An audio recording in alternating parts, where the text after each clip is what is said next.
you. You're known as the happiest country in the world. Absolutely. How is that possible? I think that it's the contentment. Oh. Which I would say is the happiness, because many joke that we Finns, when you look at us, we look very serious and so on. Yeah. So how are these people the happiest people in Yeah. the world? They're happy because they're content. They have a society which works for them and which delivers to them. I like And that. I think that that's what happiness is about. I like that. So you've been ranked the world's happiest nation for how many Indeed. years now? I think this was the 6th time in a row or something like that. Ooh, so contentment. I love. Contentment, yes. Yeah, I love that level of depth. Indeed, our standard of living, globally speaking, is very high. But our taxes are relatively high, but people are happy to pay them because they get services for them, they get a predictable society. That happiness is really not about money. No. That happiness is about predictability and the fact that everything around you works. Right.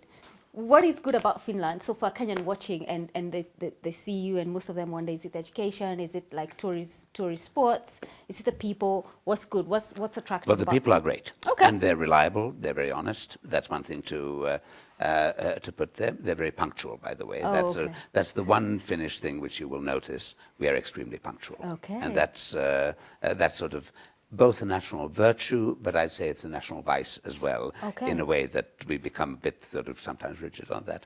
But what's going for Finland? Well, a few things. Okay. Education, I mentioned. Beautiful architecture, clean air. Did you know that Finland is the country which has produced in the last decades most new pieces of opera, for instance? Oh, is it? Yes. Not Italy.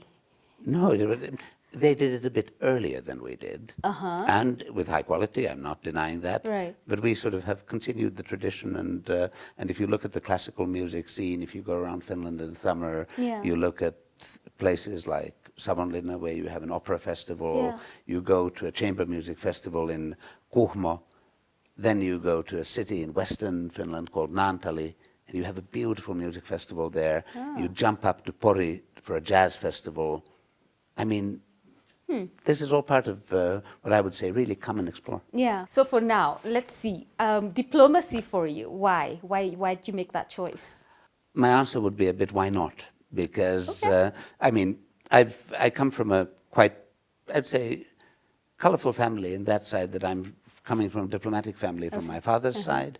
My mother was a politician, retired now, but she was also the daughter of a reindeer farmer. Oh. So there were a lot of different options to look at. So having grown up with diplomacy and politics Right. around me, diplomacy was sort of a natural Yes. choice.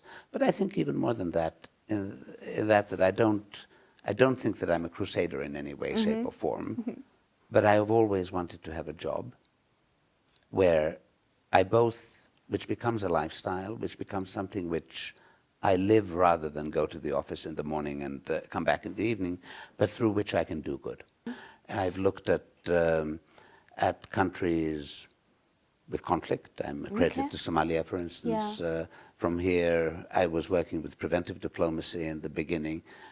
I'm more security oriented than anything else, but I've also worked in, if there's a sort of challenge in terms of integration of society, security, state building, conflict resolution, that's where I want to be. And this profession gives you that opportunity. Yeah.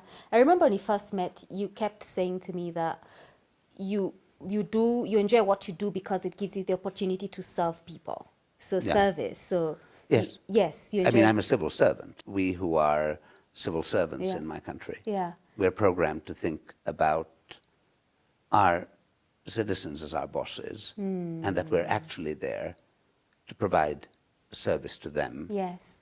and not be somewhere above them. No. We are there to bring solutions to people, to ensure that economies go forward. Right. We're there to bring stability, fundamentally to see that people do have a better life.